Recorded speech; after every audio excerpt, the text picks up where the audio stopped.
जानिए लंकापति के जन्म, पुत्र और मौत से जुड़ी कुछ रोचक बातें। रावण को कई लोग बुराई का प्रतीक मानते हैं और उससे घृणा करते हैं।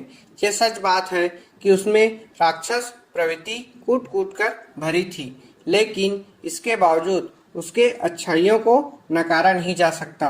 रावण में अवगुण तो थे, लेकिन रावण में कई ऐसे गुण थे जो उसे विद्वान बनाते हैं।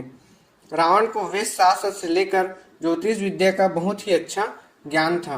उसे तंत्र मंत्र का भी भली भांति ज्ञान था और भगवान शंकर का बहुत बड़ा भक्त था।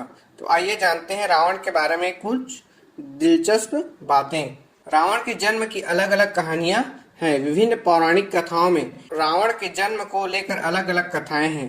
वाल्मीकि द्वारा रचित रामायण के अनुसार हिरण्याक्ष और हिरण्यकश्यपु दूसरे जन्म में रावण और कुंभकर्ण के रूप में पैदा हुए थे।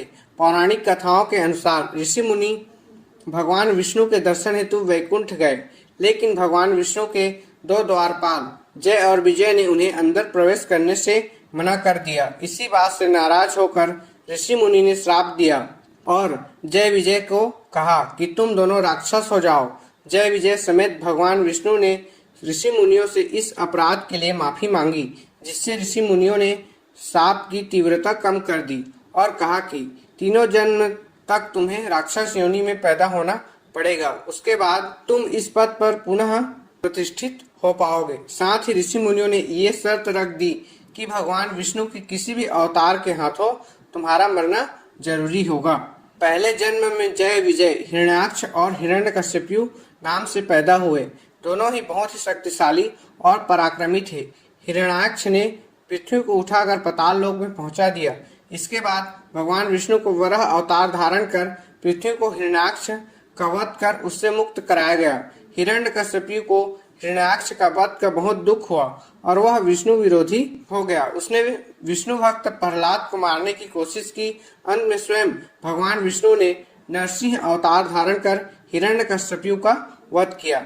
दूसरे जन्म यानी त्रेता युग में ये दोनों भाई रावण और कुंभकर्ण के रूप में पैदा हुए, जिनका वध भगवान विष्णु के अवतारी पुरुष भगवान श्री राम ने किया। तीसरे जन्म यानी द्वापर युग में इन्हें शिशुपाल और दंतवक्र के रूप में जन्म लिया था और इसका अंत भगवान श्री कृष्ण ने किया। रावण के जन्म की एक और कहानी काफी प्रचलित है, जिसमें माना जाता है कि रावण कैकसी और महर्षि विश्रवा का पुत्र है। कैकसी और विश्रवा के 4 संतान रावण, कुंभकर्ण, शूर्पणखा और विभीषण थे। इसमें से सबसे छोटा पुत्र विभीषण धर्मात्मा था, जबकि बाकी संतान दुष्ट और क्रूर थे। क्योंकि कैकसी ने अशुभ बेला में गर्भ धारण किया था, इसलिए महर्षि विश्रवा ने कहा कि तुम्हारी संतान दुष्ट स्वभाव वाली होगी। ऐसा सुनकर कैकसी चरणों में गिर पड़े, जिससे मुनि ने कहा कि तुम्हारा छोटा पुत्र धर्मात्मा होगा। यही छोटा पुत्र विभीषण था। रावण का जन्म स्थान गौतम बुद्ध नगर के विशाखा गांव में माना जाता है। ऐसी मान्यता है कि इस गांव का नाम पहले विश्रवा ही था। विश्रवा रावण के पिता का नाम है। समय के साथ साथ इस गांव का नाम विश्रवा से विषरखा हो गया। कहा जाता है कि यहाँ एक शिवलिंग है, जिसकी पूजा रावण और उसके पिता विश्रवा किया करते थे। ये अष्टकोण के आकार का शिवलिंग खुद ही पृथ्वी से निकलकर आया है।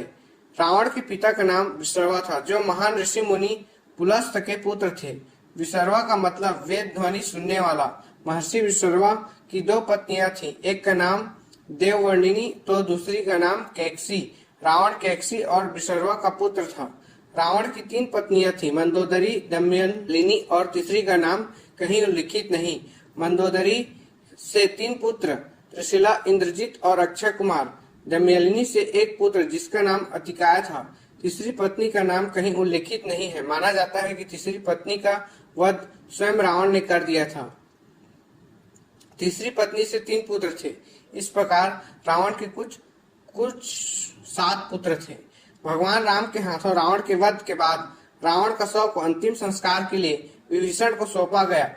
विभीषण को सौंपने के बाद रावण का अंतिम संस्कार हुआ या नहीं, इस बात को लेकर आज भी संशय है। श्रीलंका में हुए रावण के वध के बाद आज भी वहां के स्थानीय लोग का कहना है कि रावण का शव धरती पर आज भी मौजूद है।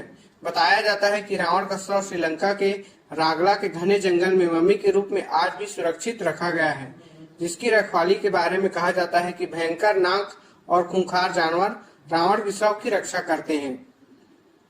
माना जाता है कि जिस गुफा में रावण तपस्या करता था, उस गुफा में एक ताबूत में रावण के शव को रखा गया है। उस ताबूत की लंबाई 18 फीट और चौड़ाई 5 फीट है। उस ताबूत पर एक खास किस्म का लेप लगा है, जिससे आज भी वह ताबूत जस का तस रखा हुआ है। Thanks for watching. Subscribe for more video.